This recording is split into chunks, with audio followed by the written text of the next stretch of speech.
Essa tarde a gente vai continuar a nossa série Valores do Reino. Quem estava aqui domingo passado? A gente iniciou a nossa série Valores do Reino, né? E hoje nós vamos fazer a segunda parte e durante todo esse mês de março a gente vai estar então comunicando sobre valores do reino que nós acreditamos como valores aqui da nossa igreja também, aquilo que a gente acredita, né? E a gente vai entrar mais a fundo em cada um deles também. Se você não estava aqui domingo passado, depois eu quero te encorajar a você entrar no YouTube e pegar a mensagem que foi compartilhada semana passada lá no nosso YouTube, para você entender então a dinâmica daquilo que a gente está construindo ao longo de todo esse mês de março, né? Hoje eu vou falar um pouco sobre discipulado e também embasamento bíblico. Nós cremos que isso daqui são dois tópicos importantíssimos para a gente se aprofundar nesse contexto de valores do reino. Se a gente fosse pegar todos os valores do reino, a gente ia ficar o ano inteiro pregando uma série. Então a gente selecionou alguns dos valores que, inclusive, para quem passou pelo processo de membresia, né, que hoje de manhã a gente teve aí esse nosso segundo encontro, 38 pessoas estavam lá junto com a gente e essa manhã foi muito especial. A gente falou sobre os valores da nossa igreja e se você, quem passou pelo processo de membresia, vai fazer o match aí, vai ver que os valores que nós estamos comunicando na série são os mesmos valores que a gente tem como visão e valores da nossa igreja. Ou seja, a gente está se aprofundando naquilo que a gente acredita como expressão de Deus para nós aqui em Jundiaí, nas outras caminhos santos que virão, né? Na Holy Way Church, porque um dia sairemos do Brasil também. Então, a gente estava até brincando, né? O nome do Ministério de Louvor a gente virou uma piada, mas já virou verdade. Né? Era Holy Way Music, e aí foi ficando Holy Way Music, o pessoal foi pegando, outro dia eu vi um post que colocaram até HW Music. Quem viu esse post? Você ficou pensando, o que é HW? Então, já é isso, já é o Holy Way Music, porque a gente vai cantar nas nações também, então vai ser internacional. Olha que chique. Mas vamos lá, discipulado. Discipulado é um ponto importante para você entender que ele não é algo específico da nossa geração. O discipulado não é só aqui nesse contexto que a gente está vivendo em 2022, ou seja lá o ano que você nasceu. O discipulado é uma coisa que a gente vê acontecendo na Bíblia desde lá de trás. Por exemplo, quando você vê a vida de Moisés e a vida de Josué, você vê um processo de discipulado acontecendo. Quando você vê, por exemplo, a vida de Elias com Eliseu, você vê um processo de discipulado acontecendo. Quando você vê, por exemplo, ali a vida de Noemi e Ruth, e você vai vendo um processo de discipulado, sabe, existem diversas histórias que a gente lê na Bíblia, que a gente vai aprendendo com o poder do discipulado, né? E o importante que a gente tem que entender sobre o discipulado é que ele não era e não tem que ser centrado, né, focado em pessoas, em personalidades. Ou seja, quando eu sou discipulado, eu não estou olhando para aquele discipulador, para aquele líder que está me discipulando, como o centro da atenção, porque o foco tem que ser Deus. Você entende o que eu estou falando aqui? Então, nós precisamos entender que a gente não tem que focar no líder que vai nos discipular, mas sim ter um coração aberto para sermos discipulados e sermos forjados à imagem e semelhança de Deus. Então, no processo de discipulado, a gente vai sendo forjado nesse lugar, né? Vai forjar o nosso caráter. Eu vou entrar aqui em vários aspectos disso, mas eu queria que você entendesse que não tem a ver com a personalidade que vai te discipular, e sim com um coração maduro o suficiente para absorver o necessário para que você seja moldado à imagem e semelhança de Deus. E às vezes as pessoas confundem o discipulado e só querem ser discipuladas pelo fulano de tal. Alguém já ouviu algo assim? Quem veio de alguma igreja, ou talvez aqui na Caminho Santo. Se foi aqui na Caminho Santo, depois você conversa comigo para a gente alinhar, estruturar, deixar bem resolvido. Mas, sabe, eu acho que quando a gente tem um coração de aprendiz, e um verdadeiro discípulo tem um coração de aprendiz, ele não se importa com quem está discipulando a vida dele, quem está liderando a vida dele, porque ele sempre vai ter algo para aprender, independente de quem for. Então, quando você faz parte, por exemplo, de uma igreja que tem pessoas com nomes fortes, talvez conhecidos, pessoas famosas, às vezes as pessoas querem ser discipuladas pelo fulano de tal, pela fulana de tal, e assim, eu entendo que Deus une corações, mas sabe de uma coisa? Quando a gente tem o nosso coração no lugar certo, Não importa quem está te liderando, você está sempre sendo moldado. Você está sempre sendo lapidado. Então, o nosso olhar no processo de discipulado, ele precisa estar somente no Senhor. Então, talvez aqui na Caminho Santo, você não vai ser discipulado diretamente por mim. Talvez você vai ser discipulado por uma outra pessoa. Você vai estar vivendo um contexto de RD com outro líder. Né? E RD são as nossas reuniões domésticas. Algumas igrejas falam de células, grupos de crescimento, pequenos grupos. Nós chamamos de rede de discipulado. São as nossas reuniões nos lares. Ali você vai ter um contexto de discipulado. Você também vai ter um contexto de discipulado servindo nos voluntários. E talvez não vai ser eu que vou te liderar. Vai ter lá o Ítalo que está cuidando da operação. No multimídia vai ter o Tiago. Sei lá, em algum lugar vai ter alguém para cuidar da tua vida. E sabe de uma coisa? Não fique olhando para o César, não fique olhando para a Pamela, não fique olhando somente para o Esdras, para a Nina, porque teremos outras pessoas, virão outras pessoas, e não tem a ver com quem está cuidando de você, tem a ver com quanto você consegue absorver daquele que está cuidando de você. Você entende?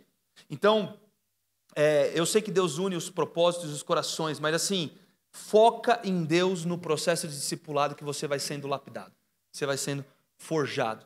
E tem um livro muito legal, que é um livro chamado A Formação de um Discípulo. Alguém já leu esse livro? Do Keith Phillips. Tá. Se você não leu, a maioria não leu, olha aí, ó, semana que vem você vai vender esse livro, hein, Lucas? E um monte, porque só aqui já tem 90 pessoas que nunca leram.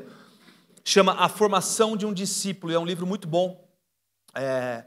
É um livro que eu li várias vezes e eu peguei aqui a definição de discipulado que ele coloca nesse livro, que é o seguinte: o discipulado cristão é um relacionamento entre o mestre e o aluno, ou seja, sobre o líder liderado, sobre aquele que ensina e aquele que absorve os ensinos, né?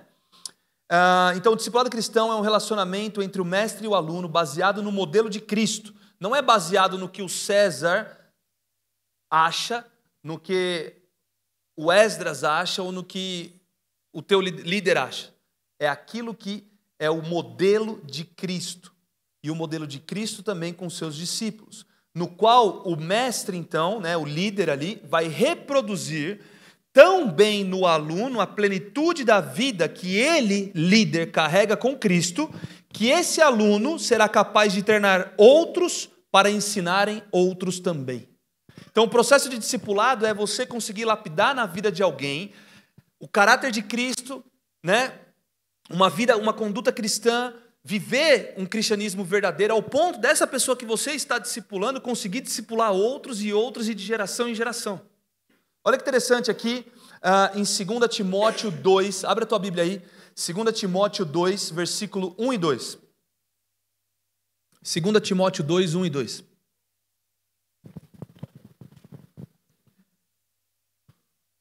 Isso aqui é Paulo escrevendo para Timóteo, o seu filho na fé, versículo 1, ele fala assim: tu, pois, meu filho, fortifica-te na graça que há em Cristo Jesus, e o que de mim, entre muitas testemunhas, ouviste, confia-o a homens fiéis que sejam idôneos para também ensinarem os outros. Ou seja, Paulo é uma geração que está discipulando a geração de Timóteo, e Timóteo está sendo ensinado que ele tem que, então, discipular homens fiéis, ou seja, já é a terceira geração. O impacto de Paulo vai de Paulo para Timóteo, Timóteo para homens fiéis, e depois esses homens fiéis ensinarem os outros. O sucesso de um discipulado, ele é medido com o fruto, e o fruto que permaneça. É uma questão de longo prazo. O sucesso de um discipulado, ele não é medido de maneira rasa e momentânea. Ele precisa ser um processo onde você consegue construir na pessoa ao ponto de que ela consiga, então, construir também em outras pessoas essa mesma identidade de Cristo e ela possa ir replicando e replicando e replicando. E é por isso que a igreja, até hoje, continua crescendo. Porque as pessoas estão aprendendo de geração em geração. Nosso Deus é um Deus multigeracional. Ele quer fazer ao longo das gerações. É um Deus de Abraão, Isaac e Jacó. Você entende? É um Deus que começa em Moisés, mas ele continua ali com Josué. Ele é um Deus que faz com Elias, mas ele leva a porção dobrada para Eliseu. É um Deus que quer fazer através das gerações. Então, o teu primeiro nível de discipulado, principalmente você que é casado e já tem família, é com a tua família. É você ensinar a próxima geração, os teus filhos, e depois você ensinar os teus netos. Né? Sabe, eu fui para Israel e eu tive uma viagem lá que na sexta-feira a gente viveu o Shabat, que é o dia do descanso, e começa na sexta-feira, no finalzinho da tarde, ali no comecinho da noite, e vai até o sábado seguinte. A gente teve um momento ali junto com os judeus. E é impressionante como essa cultura de gerações, ela está bem entronizada na cultura judaica. E é muito lindo, porque chega sexta-feira à tarde, tudo fecha. Tipo assim, Jerusalém fecha. Você fala, mano, o que está acontecendo? Tipo, são 5 horas da tarde, 4 horas da tarde, as portas estão fechando, está todo mundo... Ninguém está na rua, porque se você está na rua, no Shabat, significa que você não tem família. E isso é negativo, porque se está todo mundo em família e você não está em família, então o que está acontecendo? E é interessante que os mais velhos, eles trazem uma palavra, eles têm um momento de partilhar a comida, o pão e tudo mais. E é muito interessante porque eles também trazem um ensinamento para as próximas gerações, né? E isso é um processo de discipulado que acontece na família, mas o discipulado acontece na igreja, o discipulado pode acontecer lá no teu trabalho, o discipulado pode acontecer de várias formas, e depois eu vou falar aqui sobre algumas delas, que talvez não seja uma coisa formal do tipo, senta aqui que nós vamos ter um encontro semanal de discipulado. Pode ser assim, né? Quem já passou por alguma igreja que tinha esses encontros formais? Tá, não tem problema, é uma forma de você fazer o discipulado, mas não é a única forma, né? Então que a gente venha realmente construir nessa geração para passar para a próxima geração e chegar nas outras gerações adiante, assim como a gente viu aqui Paulo ensinando Timóteo. Tem uma outra coisa importante sobre o discipulado, que é ser discípulo de Jesus não é você ser um simpatizante de Cristo, não é você ser um admirador de Cristo, não é você só ser um seguidor de Cristo. Ser discípulo é você pagar um preço que ele existe no processo de discipulado. A gente estava cantando aqui, né? A Isa estava cantando, venha como está. Não é isso? Estava cantando, venha como está, venha como está, venha como está. Jesus quer que você venha como você está, mas Ele te ama tanto que Ele quer te transformar. Então, existe um preço a ser pago, porque às vezes os admiradores, os simpatizantes ou os seguidores vão até vir, mas talvez não vão querer pagar o preço do processo de discipulado, porque o processo de discipulado, ele vai te lapidar. Quem aqui já foi prensado na prensa do Espírito Santo num processo de discipulado na tua vida pessoal, familiar, ministerial, financeira? Você sabe do que eu estou falando. Então a gente vai ter que permitir com que ele venha e realmente nos prense, mas é na prensa que a azeitona vira azeite.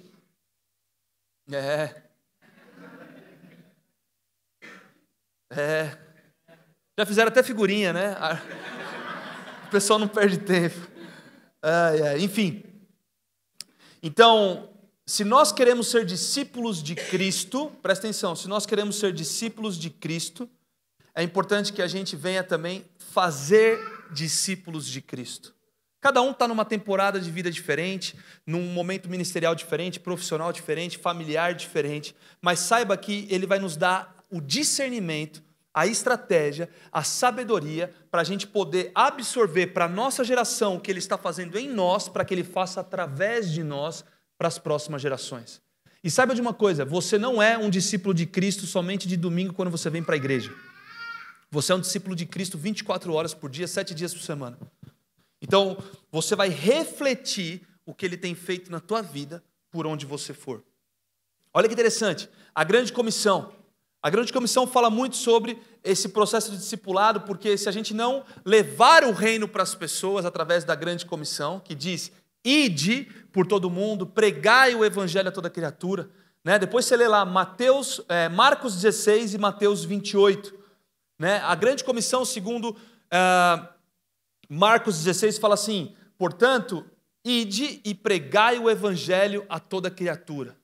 A grande comissão de Mateus 28 fala assim, portanto, ide, fazei discípulos de todas as nações. Então, o processo de discipulado, ele está linkado diretamente com vivermos a grande comissão. E quando a gente vive a grande comissão, a gente está vivendo um processo de evangelismo. Então a tua vida precisa ser uma vida de evangelismo.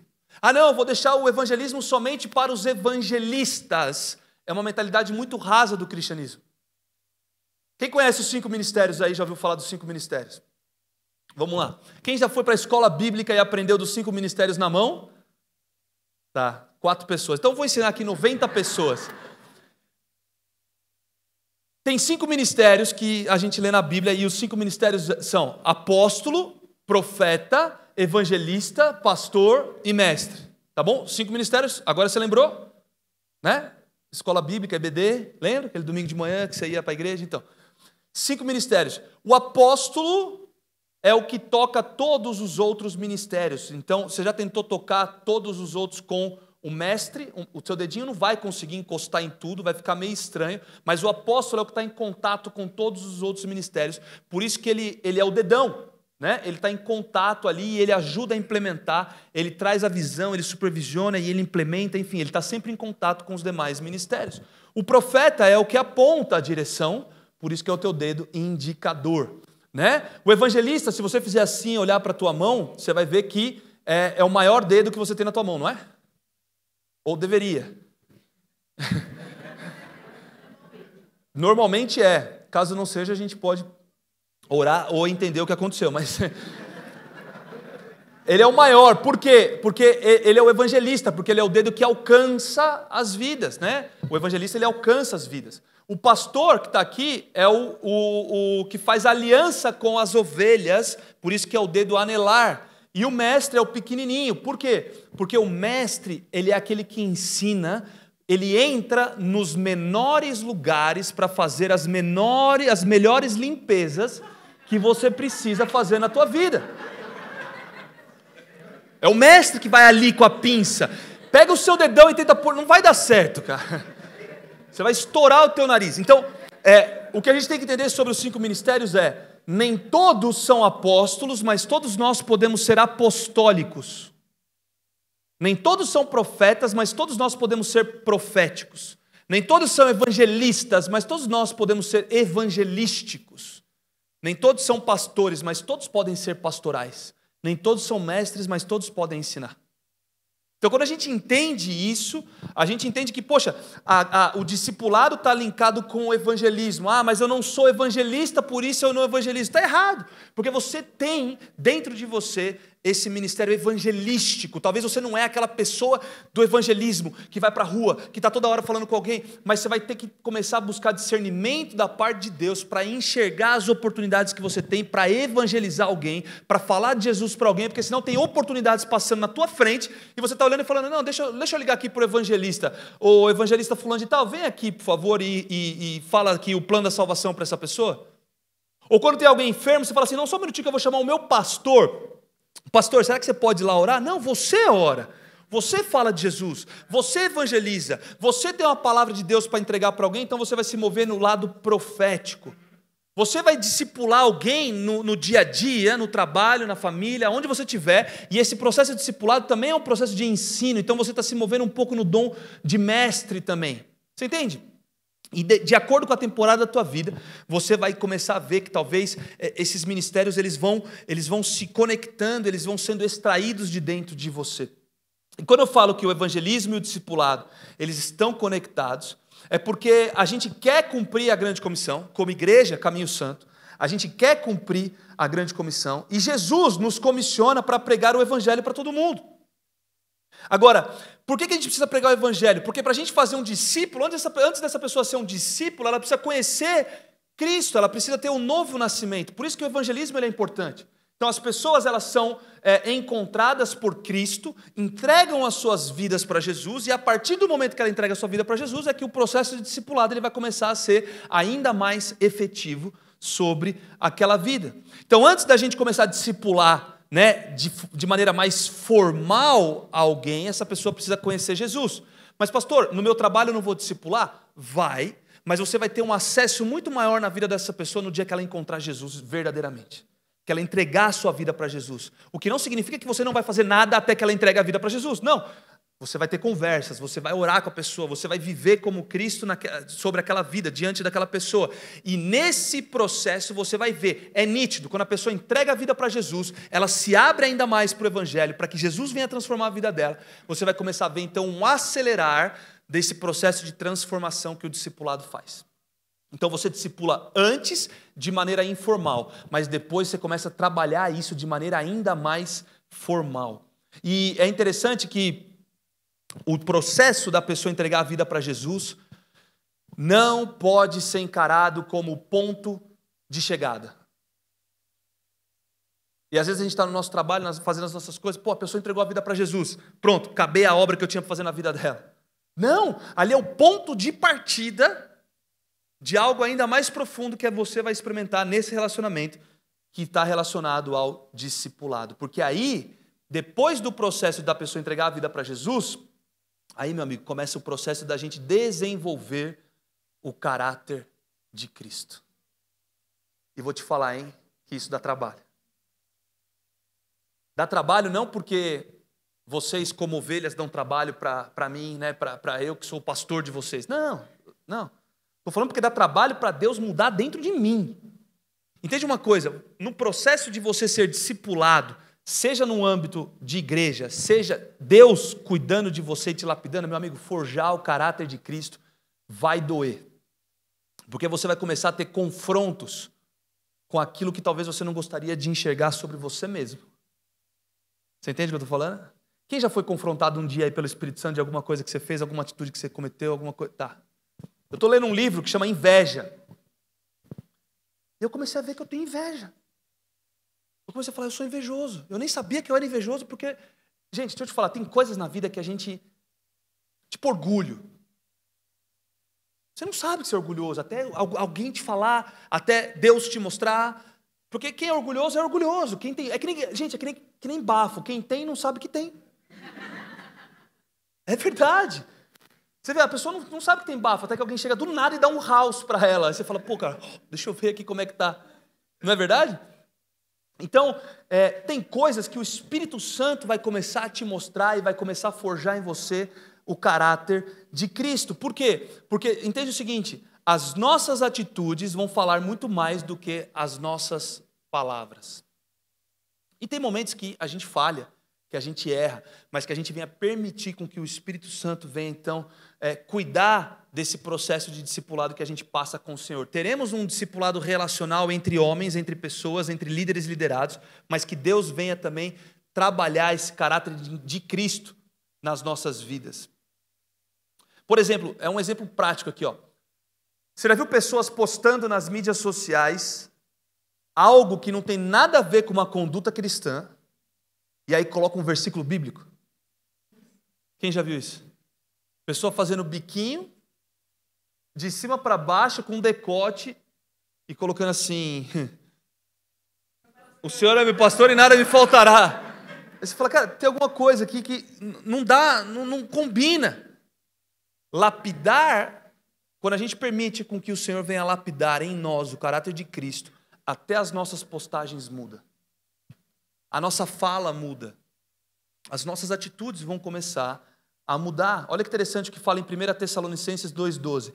Para que vocês vivam de maneira digna de Deus que os chamou para o seu reino e glória. Como é que a nossa vida, então, vai comunicar se a gente não está... Se a gente é uma coisa, digamos, de domingo na igreja, enquanto a gente está aqui sentado e tudo mais, está todo mundo aqui sorrindo e tudo mais, mas você volta para casa, você é outra pessoa. Você vai para o trabalho, você é outra pessoa totalmente diferente. Você está na tua família como outra pessoa que não está sendo realmente digno, ou melhor, não está vivendo de maneira digna de Deus. Né? Outra coisa que o caráter de Cristo faz, isso daqui é uma lista linda que a gente tem que decorar, Gálatas 5:22. Quem já foi para a escola bíblica sabe o que eu estou falando. É o quê? É o fruto do Espírito. Primeiro ponto importante para a gente entender, não são frutos do Espírito, é fruto no singular. Mas pastor, tem uma lista de coisas, então eu vou exemplificar para você. Esse fruto eu creio que deve ser uma mexerica. Que tem vários gomos, mas é apenas uma mexerica, e cada gomo é algo que a gente vai ler aqui agora.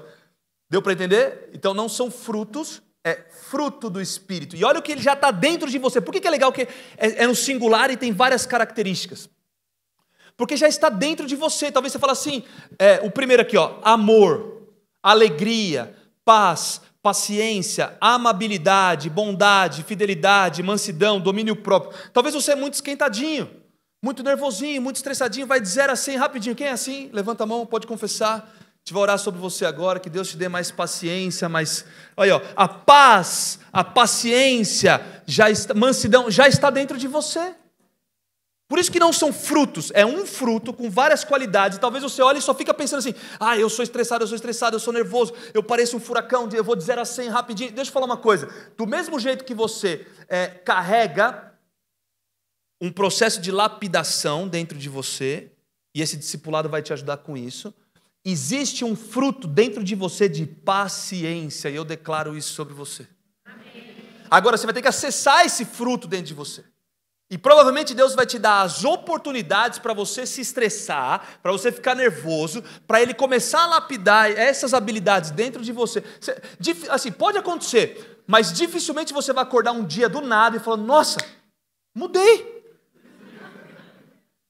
Eu era tão estressado e agora eu sou com uma paz. Eu ia de 0 a 100 em 2 segundos, agora eu levo 27 segundos. Não, deixa eu te falar. Provavelmente Deus vai colocar sobre você a oportunidade na tua vida para te esticar. É que nem gente que quer emagrecer sem ir para a academia e quer acordar magro. Seria bom, mas o que você precisa fazer? Você precisa comer direito, você precisa dormir, você precisa descansar, você precisa se exercitar, você precisa fazer o que você tem que fazer, então vai ter um preço a ser pago também, né? Mas enfim, voltando aqui para a mensagem, vamos deixar aqui a academia de lado. Então deixa o fruto dentro de você,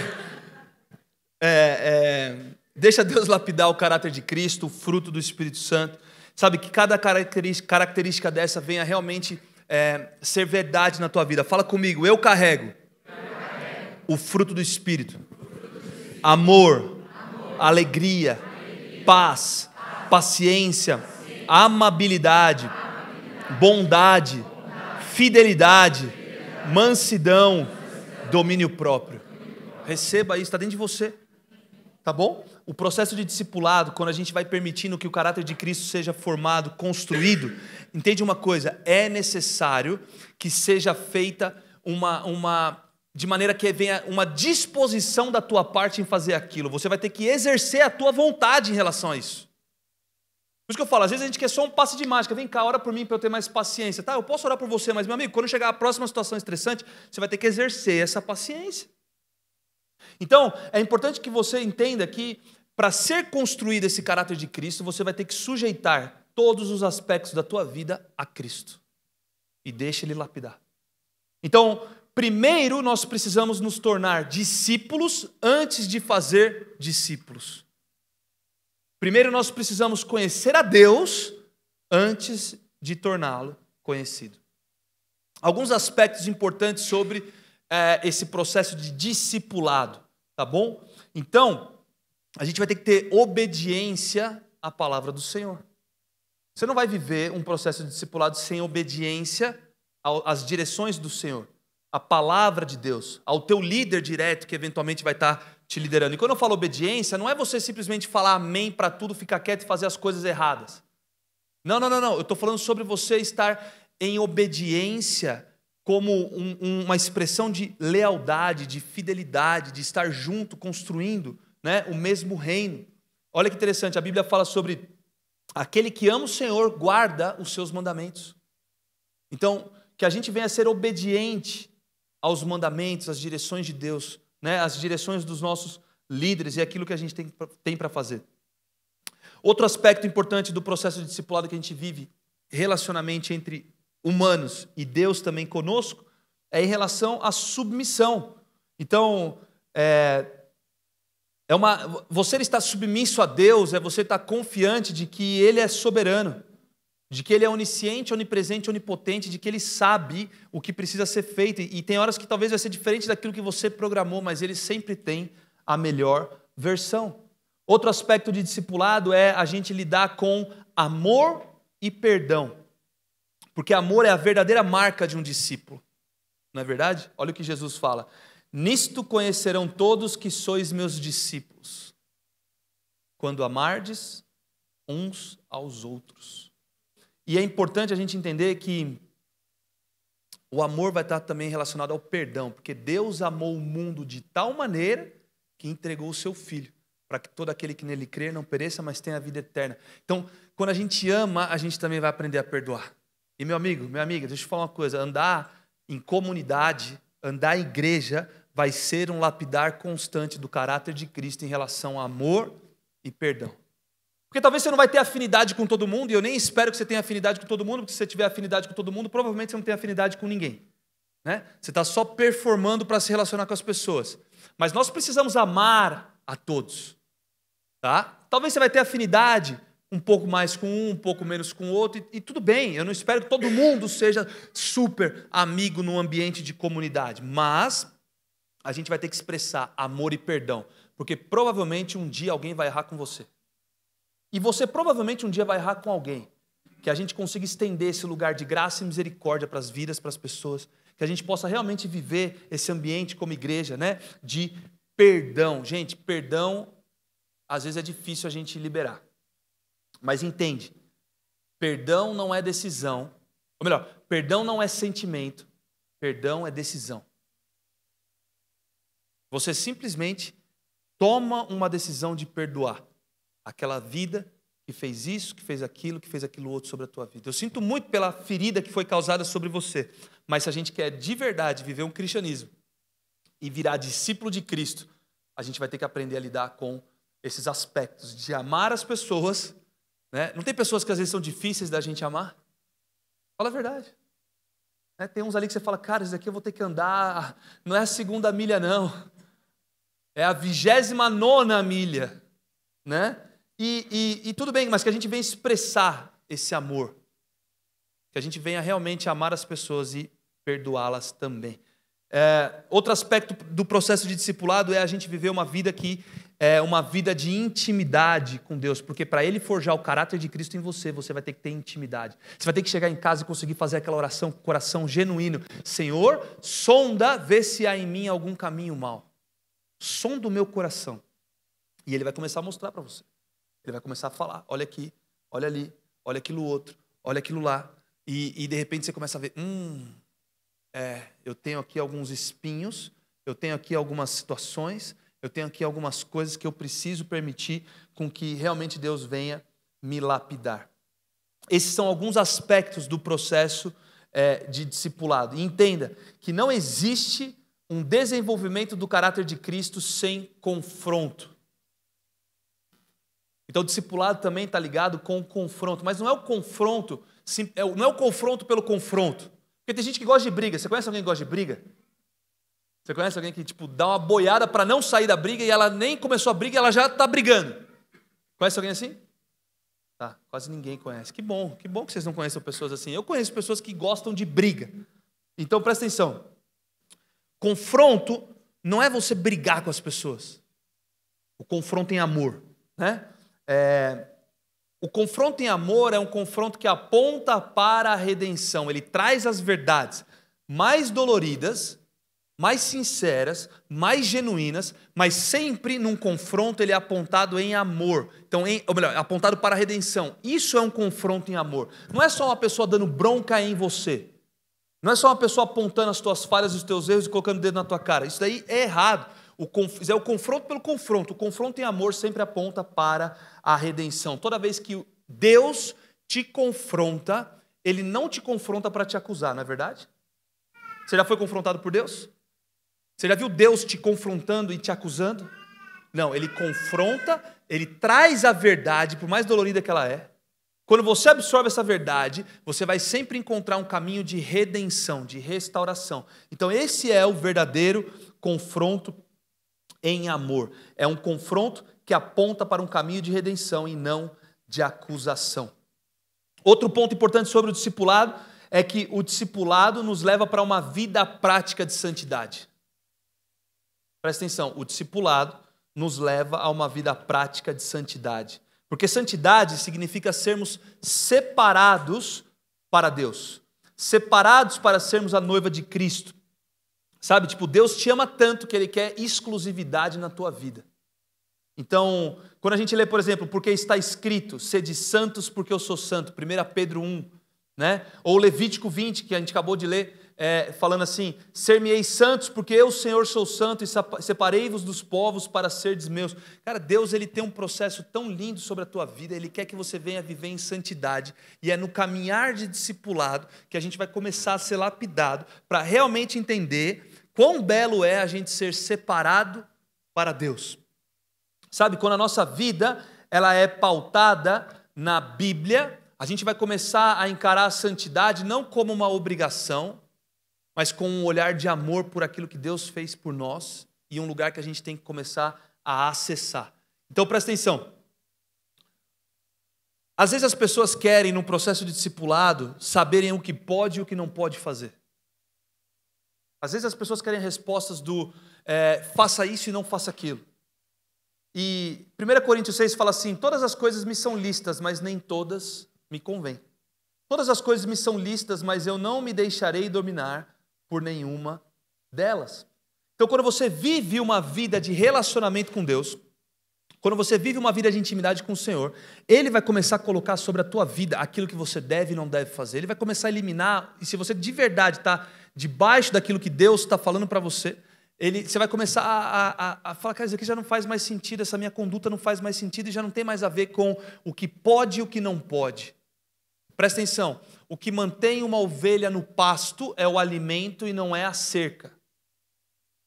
E às vezes, você num processo de liderança, talvez um dia você vai liderar alguém, você vai discipular alguém, você vai querer colocar cerca para cuidar das ovelhas, traz alimento, alimenta as ovelhas, é isso que faz com que elas fiquem no pasto. Então talvez você vai vir um dia para mim com uma pergunta do tipo, pastor, posso ou não posso? E talvez a minha resposta para você não vai ser pode ou não pode. Vai ser talvez uma outra pergunta que vai instigar dentro de você, uma outra pergunta que vai gerar uma outra pergunta, até que a gente consiga colocar na vida de cada um esse processo de discipulado que, peraí, deixa eu te falar, é a tua vida diante de Deus. O que Deus está falando para você acerca dessa situação? Por que você quer fazer isso que você está falando que você quer fazer e não aquilo que talvez outra pessoa falou para você fazer? E aí a gente começa a não ter mais regras no sentido literal, mas sim um alimento que vem à base da intimidade com Deus sobre as nossas vidas. Aí as pessoas às vezes confundem isso com a graça. E a pessoa acha que a graça então é a oportunidade que ela tem, a liberdade que ela tem para pecar. Na verdade, a graça não é um aval para você pecar. A graça te leva para uma vida em abundância se você sabe verdadeiramente o que é a graça de Deus sobre a tua vida. E não entre num lugar, e a gente falou bastante nas RDs essa semana, que é um lugar onde pessoas acham que a hipergraça que está sendo pregada em algumas igrejas, ela é a graça de Deus na versão 2.0 para a atualidade, para a vida atual que nós temos hoje. Não é. Nós não podemos cair na teologia da hipergraça, que é banalizar a graça ao ponto de virar libertinagem. Nós servimos a um Deus que é sério, a um Deus verdadeiro, né? A um Deus que é santo. Então, a um Deus que fala para nós assim, ei, pega a tua cruz e me segue. Não tem esse papo de, não, você não precisa pegar a tua cruz. Não, pega a minha cruz, pega a tua cruz e me segue. Sabe, tem tantas coisas, a gente falou bastante nas RDs, eu não vou me aprofundar nisso aqui.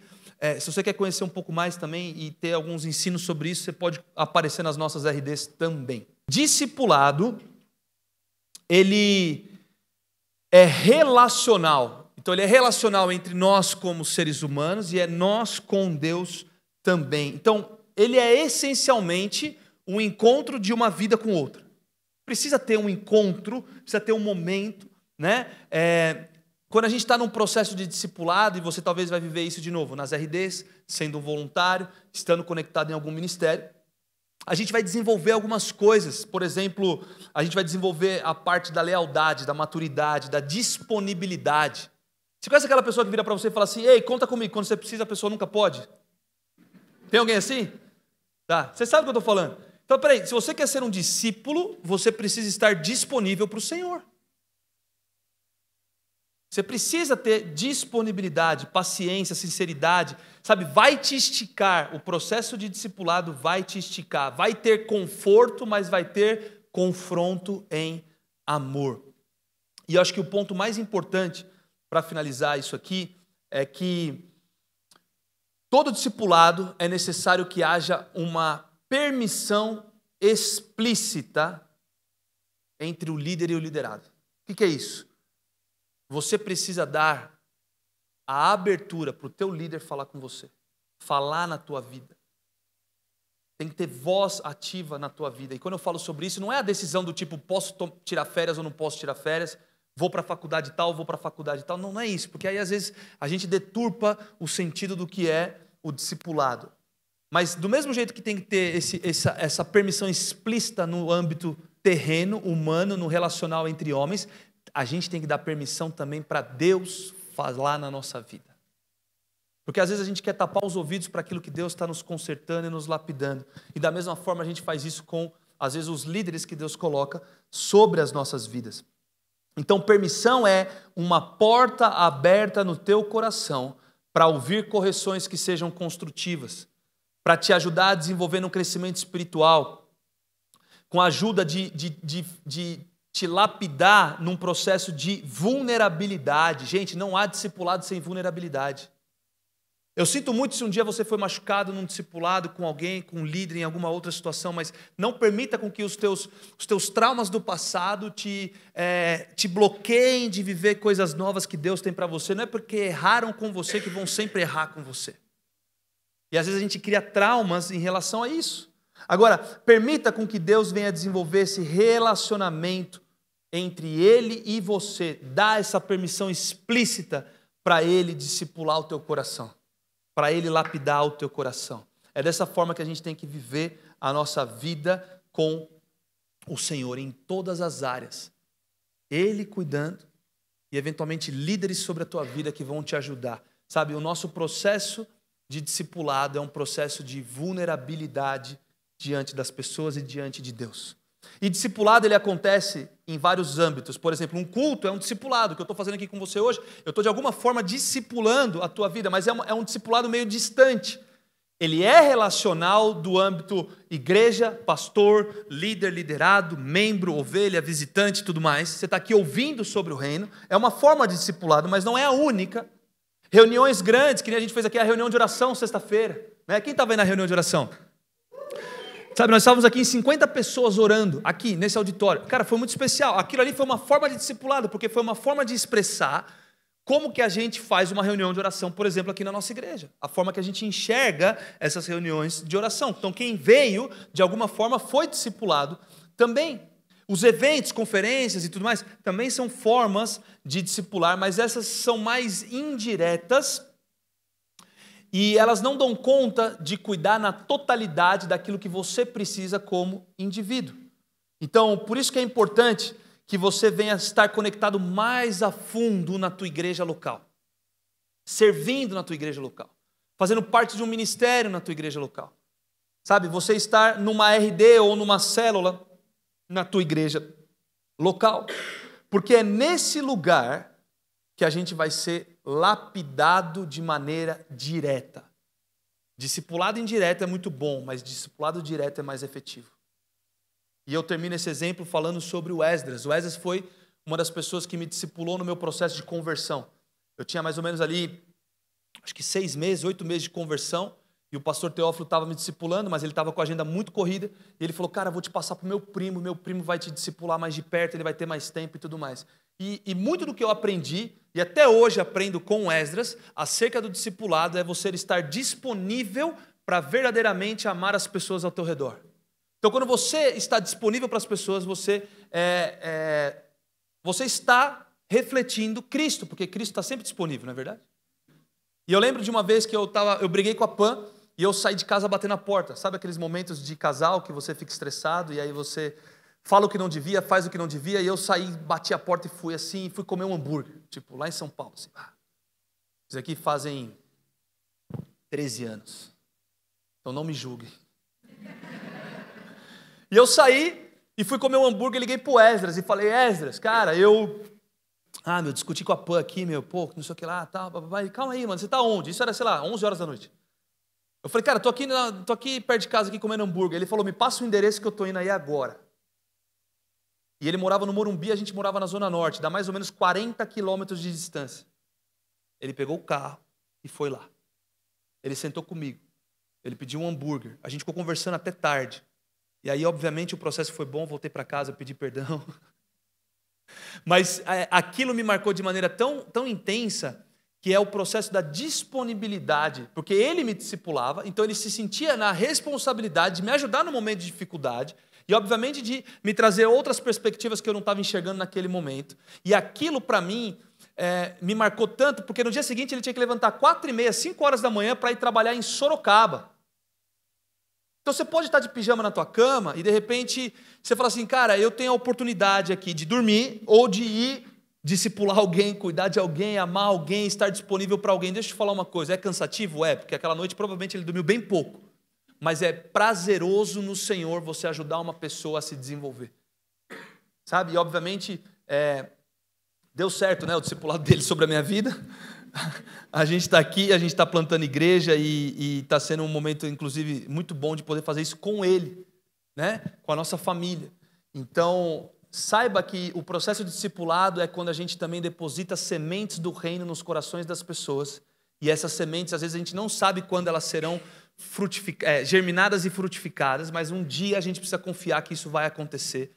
Paulo fala que uns plantam, outros regam, mas é Deus que dá o crescimento. A nossa parte é plantar e regar e deixar Deus fazer o que Ele tem que fazer. E no discipulado a gente vai vivendo isso. Segundo ponto de hoje é biblicamente embasado. Então presta atenção. Nós precisamos viver uma vida, eu sei que parece óbvio isso, mas talvez a gente tem coisas óbvias que a gente tem que falar. Nós precisamos viver uma vida biblicamente embasada. Para a gente viver uma vida com Cristo, a gente vai precisar buscar na palavra de Deus as direções, as respostas e a conduta. Deus vai usar pessoas? Vai. Mas do mesmo jeito que Ele quer falar com alguém sobre a tua vida para te dar uma direção, Ele também anseia por falar diretamente com você. E às vezes o processo de buscar oração e pedir oração, e no final, gente, não tem nada de errado com isso, no final a gente vai ter uma equipe de ministração para orar aqui por você. Não é errado você pedir oração, errado é você ficar dependendo dos outros para ouvirem Deus por você, quando Deus quer falar com você. Você entende? Então, viver uma vida de intimidade nos leva para esse lugar de ouvir a Deus e buscar uma vida que é biblicamente embasada, porque, sabe, às vezes as pessoas não leem a Bíblia, e eu te falo, tem um estudo que aponta que 70% das pessoas que frequentam a igreja evangélica nunca leram a Bíblia toda pelo menos uma vez na vida. Por que a gente está como caminho santo, lendo a Bíblia toda, e a gente vai até o final? Se você ficar pelo meio do caminho, eu vou voltar para te pegar e a gente vai terminar junto esse plano de leitura. Você entendeu? Por quê? Porque as pessoas ficam dependendo de meia dúzia de versículos que os pastores, os líderes vão pregar lá na igreja de domingo. Você come só de domingo? Não. A tua única refeição é domingo? Não, você não come de segunda, de terça, de quarta, de quinta, de sexta, de sábado, de domingo. Você tem vários momentos que você se alimenta, e a palavra é alimento para nós. Por que a gente só se alimenta de domingo, espiritualmente falando? E além de se alimentar só de domingo, a gente fica ainda alimentando de alguns versículos que são liberados aqui. Não, deixa eu te falar. Quando a gente realmente vive uma vida com Deus, nós precisamos viver uma vida biblicamente embasada. Se a gente acredita que a Bíblia é a verdade de Deus para nós, toda a nossa vida tem que refletir a verdade bíblica. Na forma que a gente pensa, na forma que a gente conversa, na forma que a gente age. Olha o que a Bíblia fala aí em 2 Timóteo 3. Abre aí comigo. 2 Timóteo 3, 16 e 17. 2 Timóteo 3. Toda a Escritura é inspirada por Deus e útil para o ensino. A Bíblia, ela é inspirada por Deus e ela é útil para o ensino. Ou seja, ela vai te ensinar como viver, como pensar, como agir, como se comportar. para a repreensão, para a correção, para a educação na justiça, a fim de que o servo de Deus seja perfeito e perfeitamente habilitado para toda boa obra. Deus quer fazer uma obra na tua vida, e para Ele te habilitar, você vai precisar se inspirar ainda mais naquilo que as palavras de Deus estão nos dizendo. A palavra de Deus está nos dizendo nas páginas da Bíblia, deixar com que Ele venha nos ensinar, nos repreender, nos corrigir, nos educar na justiça, para que você então seja habilitado para a boa obra. Eu creio que Deus tem uma obra na tua vida, e não é só um jargão cristão. Deus tem uma obra na tua vida. Quem já ouviu isso? Deus tem uma obra na tua vida. Sim, Ele tem uma obra na tua vida. E eu creio de verdade qual é essa obra. Sabe que existe essa obra. Agora você precisa descobrir qual é essa obra. E você não vai ficar dependendo de pessoas para te falar. Elas podem afirmar aquilo que Deus já está falando com você. Mas antes Ele vai falar contigo na palavra, Ele vai colocar no teu coração, e Ele vai trazer pessoas para confirmar aquilo que Ele está falando para você. Quando a gente tem a palavra de Deus em nós não somos levados pelo caminho da heresia. Porque às vezes, se eu estiver pregando uma heresia para você e você não leu a Bíblia, você não sabe que o que eu estou pregando é uma heresia. Um ensino desviado da doutrina de fé. E aí, de repente, você está falando assim, é verdade, o pastor está falando que é isso, que aquilo, e você vai acreditando. Então, se você não conhece a palavra, você pode ser levado pelos ventos de doutrinas.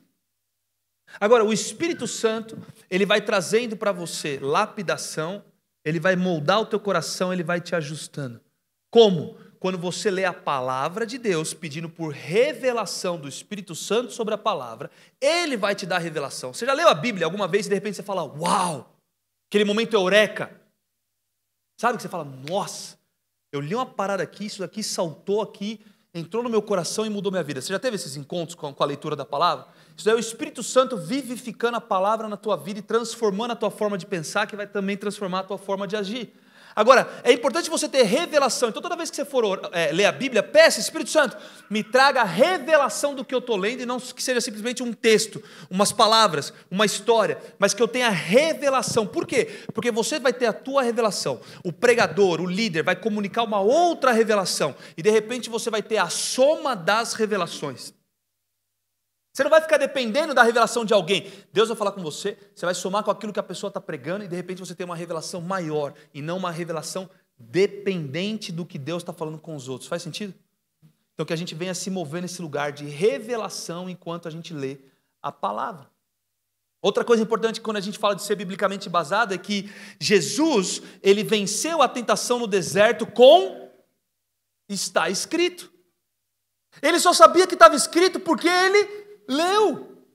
Se você não lê, você não vai saber o que está escrito. De repente você está passando por tentação, por dificuldade, e você não está conseguindo superar tudo o que você está passando, porque talvez você não consegue chegar para o diabo e falar assim, ei diabo, está escrito. Porque ele vira para você e ele sabe a palavra, e ele está virando para você falando assim, ei Esdras, mas está escrito o quê? Porque ele jogou a palavra contra Jesus. E aí Jesus vira, ei, mas está escrito o quê? E aí o diabo vira e fala assim, mas está escrito o quê? E aí Jesus fala, mas está escrito o quê? Quantos quê você vai conseguir debater com o diabo se você não conhece a palavra? Ele vai chegar e vai falar uma meia verdade. Você vai acreditar. Se você comer, você não vai morrer. Ah, não vou morrer? Mas ele disse que eu ia morrer. Não, mas espera aí. Aí eu comi, não morri. Então Deus está mentindo e a cobra está falando a verdade. E como é que é essa confusão? E a gente sabe que é uma meia verdade, porque a morte que Deus estava falando não era a mesma morte que a cobra estava falando, e deu a confusão toda. E até hoje a gente tem essa confusão aqui na terra. A gente nasce do pecado original por conta disso, porque sabe, não teve o quê? Você entende? E a gente precisa ter esse músculo bíblico dentro de nós. Nós precisamos ter músculo bíblico, versículos bíblicos, a gente tem que saber a palavra de Deus, a gente tem que estudar a palavra de Deus, a gente tem que ser apaixonado pela palavra de Deus. Se você viver um cristianismo sem a palavra, você não vai viver um verdadeiro cristianismo. Você vai viver alguma coisa por aí que não é cristianismo. Deus deixou a palavra, 66 livros para a gente ler, estudar, orar, meditar. Gente, que coisa linda quando a gente pega a palavra e a gente lê aqueles versículos, e a gente já leu ele 25 milhões de vezes, mas de repente para aquela temporada é a resposta de Deus para você. Quem já experimentou isso? Deixa com que a palavra realmente venha, então, gerar dentro de você as verdades de Deus para a tua vida. Né? Outra coisa interessante, quando você lê na palavra nos evangelhos, você fala assim, ó, Jesus fez tal coisa para se cumprir o que havia sido dito pelo profeta. Como é que você vai saber o que foi dito pelo profeta se ninguém te falou o que foi dito pelo profeta? Estava escrito na palavra o que tinha sido dito pelo profeta, lendo o que tinha sido escrito pelo profeta. Deu para entender? Uma confusão aqui agora, né? Mas você acompanhou o ritmo. O problema é que a gente não sabe o que está escrito sobre nós. E eu lembro que eu estava uma vez, eu recebi um convite para pregar nos Estados Unidos. E eu tinha palavras sobre a minha vida que eu iria pregar nas nações. E de repente eu estou falando com um amigo meu no telefone, e falei, cara, estou indo para os Estados Unidos para uma conferência. Tá? Ele falou, pô, você vai por onde? Eu falei, vou descer ali perto de Orlando. Ele, cara, por que você não vai pregar lá na minha igreja em Sarasota, que fica 4 horas de Orlando? E aí eu, pô, 4 horas, mano? Bom, se eu for pregar na igreja 4 horas de diferença, eu vou perder o voo que eu tenho que voar lá para Carolina do Norte para chegar na conferência no dia seguinte. Aí eu comecei a fazer a conta, vai dar muito trabalho. Pô, vou dirigir 4 horas, depois eu volto 4 horas, perco o voo, vou ter que pegar outro voo, vou perder a conferência, eu estou indo para uma conferência, eu estou indo pregar. E de repente eu estava querendo arranjar uma desculpa para virar para ele e falar, eu não vou pregar na tua igreja, muito obrigado pelo convite. De repente o Espírito Santo me lembrou, eu não tenho palavras sobre a tua vida, de que você vai pregar nas nações? Sério que você não quer cumprir o que está escrito, o que foi dito pelo profeta sobre a tua vida, porque você não quer dirigir 4 horas? Na hora o Espírito Santo me deu um soco. Sabe aquela hora que o Espírito Santo te confronta? Eu falei, Aí eu liguei para ele e falei, mano, pode contar comigo que eu vou pregar. E só para você ter uma ideia, eu dirigi 4 horas, preguei, cara, numa reunião pequena, devia ter umas 25 pessoas, preguei, e eu tive que dirigir a madrugada inteira de carro para chegar às 9 horas da manhã na Carolina do Norte. Mas eu estava cansado, eu estava com sono, eu tinha outras pessoas comigo, e então os doidos também abraçaram o desafio junto comigo, e a gente foi. E o sentimento que eu tinha era, eu tinha uma palavra que tinha sido liberada da parte de Deus para a minha vida. Eu vou fazer o que for necessário. A gente precisa ter esse músculo dentro de nós, sabe, de vontade, de falar assim, eu vou cumprir essa palavra de Deus. Deus falou, eu vou cumprir, não pela tua força, mas quando Ele coloca a oportunidade, que você não venha ser esse que vai ficar falando, pô, vou ter que dirigir a noite toda, vou ter que ficar aqui dirigindo 4 horas. Não, depende de você também dar passos em direção às portas que Deus está abrindo para a tua vida. Saiba o que foi dito pelo profeta sobre a tua vida. Pastor, eu nunca tive um profeta que pegou e falou assim, ei, você levanta. Você já viu essas coisas? É muito legal. Eu já estava numa conferência com a Pamela uma vez, e o cara falou, meu nome é o nome dela. Tem algum César e Pamela tal? A Pamela foi indo lá para frente, falou, vocês têm uma filha. Começou a revelar e tal, aquela coisa que você fala, meu, que legal. É legal, é bacana. Mas sabe de uma coisa? Se você nunca teve um momento desse, que alguém falou teu RG, teu CPF, teu endereço, tua casa, onde você trabalha, teu nome... Pega a palavra que está cheia de promessas para você. Está cheio de promessas a serem cumpridas sobre a tua vida. Então, pega a palavra, medita na palavra, mergulha na palavra e você vai ver o que foi dito sobre a tua vida e começa a dar passos em direção a isso. Quando a gente fala de ser biblicamente embasado, a gente está falando de uma palavra que é viva e eficaz e ela penetra em lugares profundos na nossa alma. Hebreus 4:12. Se a banda puder voltar, pode voltar, por favor.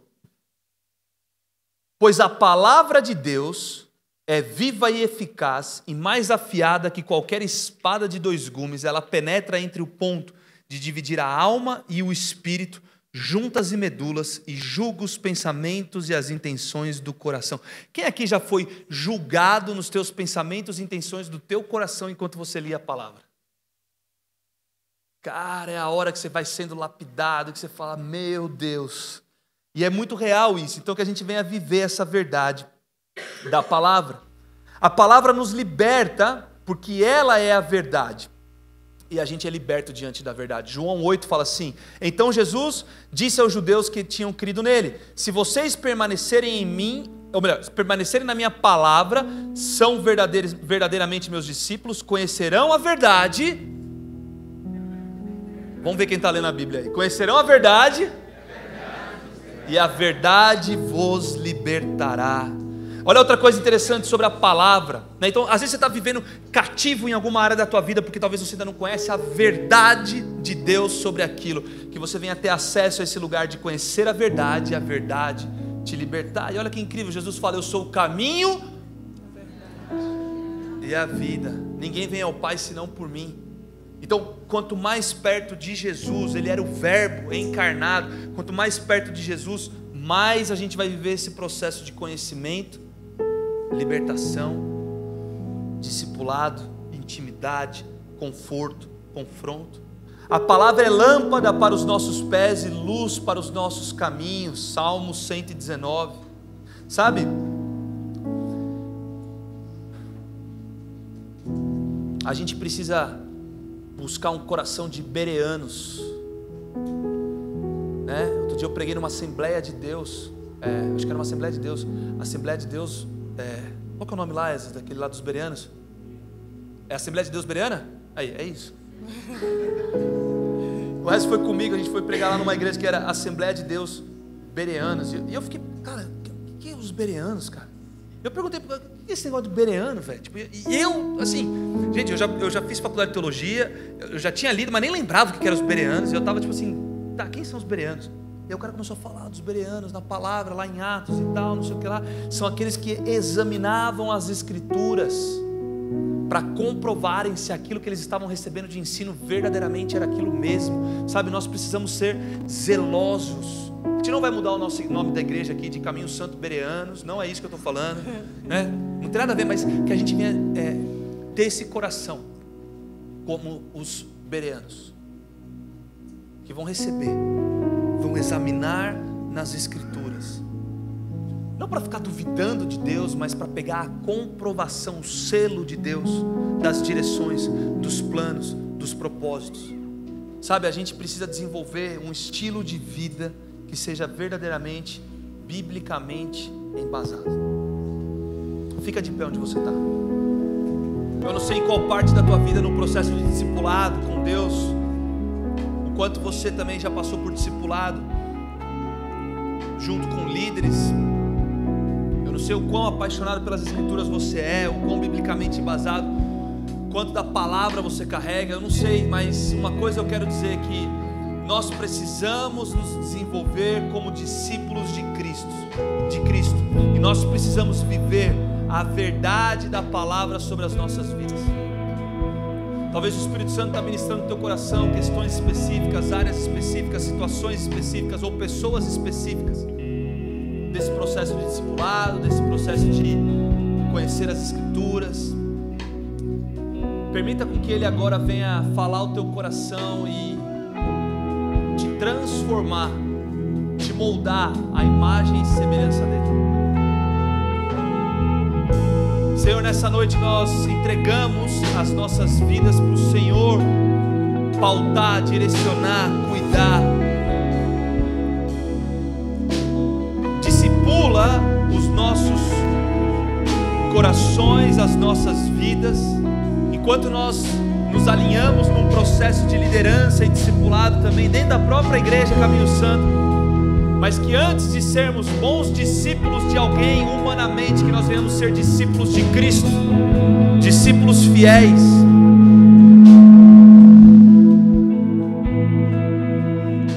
discípulos verdadeiros de Jesus Cristo. Ó Senhor, nos lapida como as tuas ovelhas nessa noite.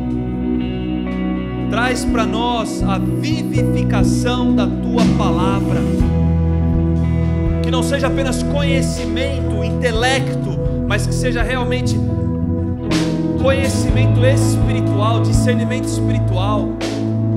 Sim, nós vamos nos aprofundar no estudo das escrituras, mas que o Senhor venha nos mostrar a prática das escrituras, porque não é só de conhecimento que nós vamos andar numa vida com Jesus, é na prática da vida cristã que nós vamos começar a levar o teu reino que é feito de paz, justiça e alegria. Quando o Senhor fala que nós seremos sal da terra e luz do mundo, é para a gente aprender e praticar. E eu oro para que a Igreja Caminho Santo seja uma igreja que pratica o que lê, que não só fala sobre, mas que pratica o que lê. Eu oro agora em nome de Jesus para que Ele venha falar contigo ao longo dessa semana, lapidar ainda mais o teu coração, tiver algo para entregar para o Senhor, começa a se entregar para Ele agora. Se Ele está falando algo no teu coração, é você e Ele.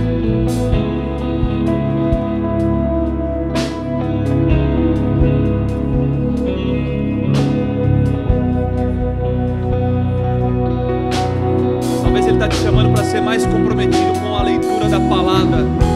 Coloca isso diante dele agora. Se compromete com o Senhor em ser mais disciplinado, em ser mais apaixonado, porque tem coisas que vão depender de você. Oh Senhor, fala conosco como igreja. Ministra os nossos corações essa noite.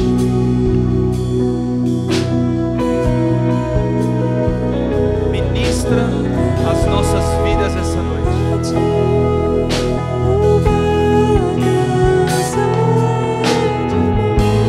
Coloca a mão no teu coração, repete junto comigo essa oração. Senhor Deus, nessa noite eu me comprometo com o teu processo de discipulado sobre a minha vida. Eu te dou permissão para o Senhor falar em todas as áreas da minha vida.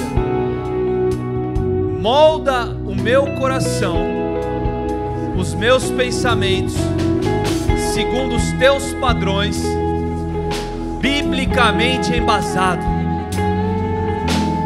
Coloca ainda mais paixão pela leitura da palavra no meu coração. Eu quero te encontrar em cada página da Bíblia. Traz revelação dessa leitura, desse plano bíblico que nós estamos. Que eu venha também praticar o que eu leio. Eu me comprometo a ser praticante da palavra, em nome de Jesus. Amém. Amém. A gente vai encerrar esse nosso segundo culto da série Valores do Reino. A gente tem aqui na frente a equipe de ministração que está aqui para orar por você. Se você precisa de uma oração, não vá embora daqui sem pedir oração. Se você já recebeu tudo que você tinha para receber, passe ali fora, tome um café, passe na loja, converse com a equipe de recepção, enfim, tenha um momento de comunhão, sintam-se à vontade. A gente se encontra domingo que vem às 17 horas aqui no Quality. Um forte abraço, Deus te abençoe.